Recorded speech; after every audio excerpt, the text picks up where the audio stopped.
Yang pertama, dia adalah seorang kiai, bahkan digelari kiai haji. Dia adalah seorang tokoh yang mungkin juga disegani dan berpengaruh.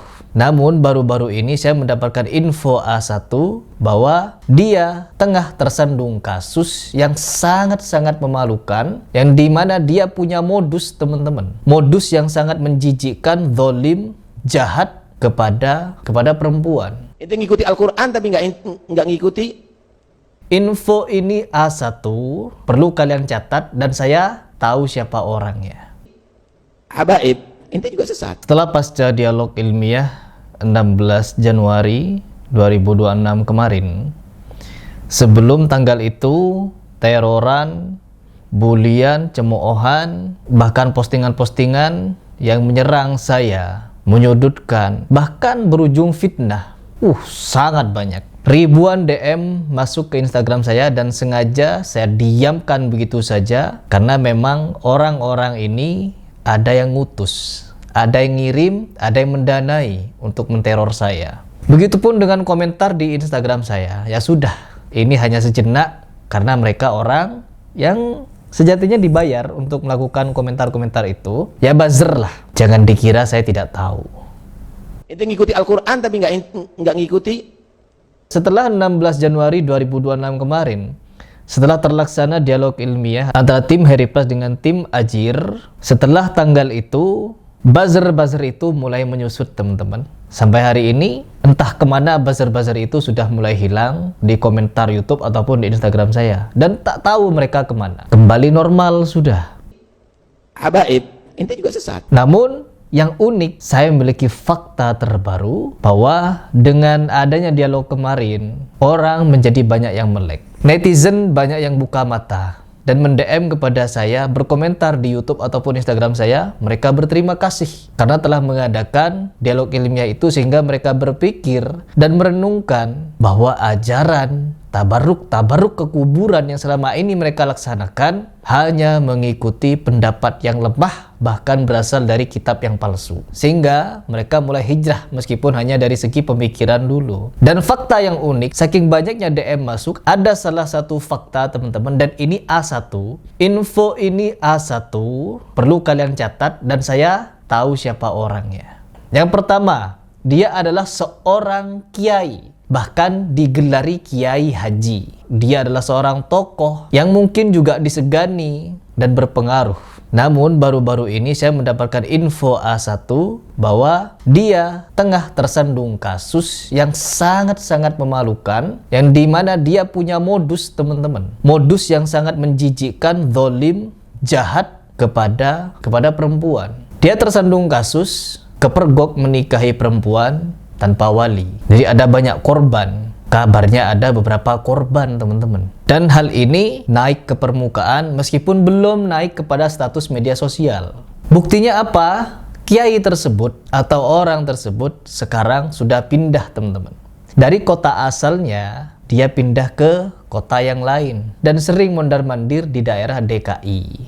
Ya ini cluenya nih. Sering mondar-mandir di daerah DKI dan sering juga ada di podcast. Ya, jangan tebak dulu, gak usah tebak-tebak dulu.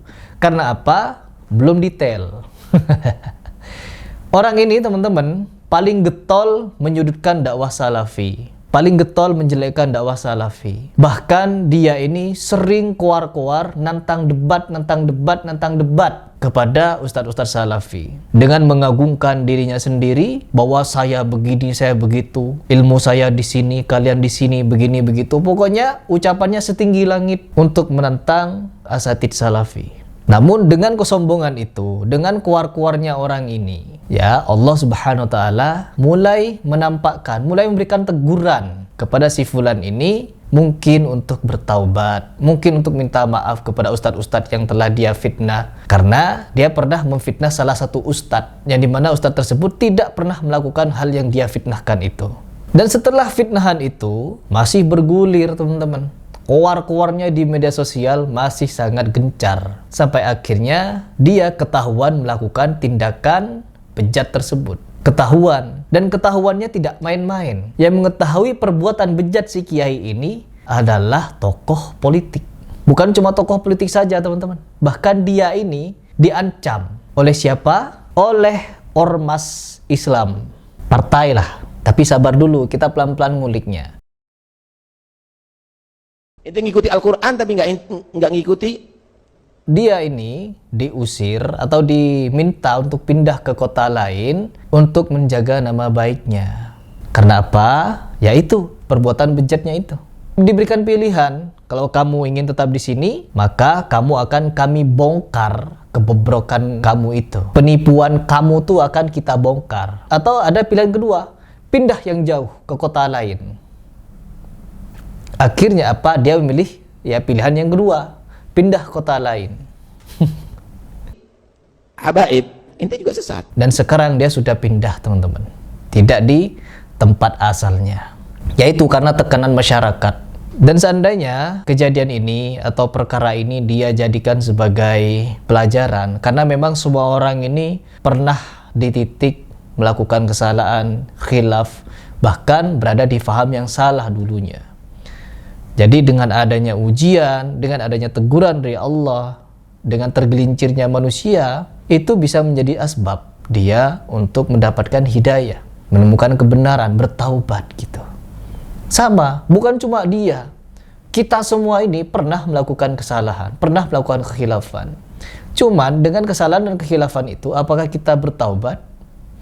Apakah kita hijrah menjadi lebih baik dan meninggalkan hal tersebut? Yaitu Allahu a'lam bishawab. Pilihan masing-masing.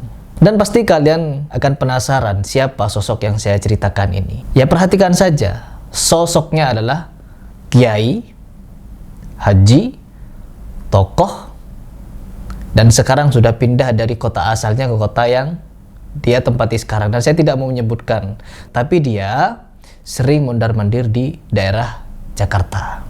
Ente ngikuti Al-Quran tapi nggak ngikuti habaib, ente juga sesat. Jadi mungkin itu saja yang saya ceritakan di video ini, tanpa saya sebut namanya dan tanpa saya menyebut dari mana dia asalnya dan sekarang ada di mana, tidak perlu. Cukup saya dulu yang tahu. Begitu.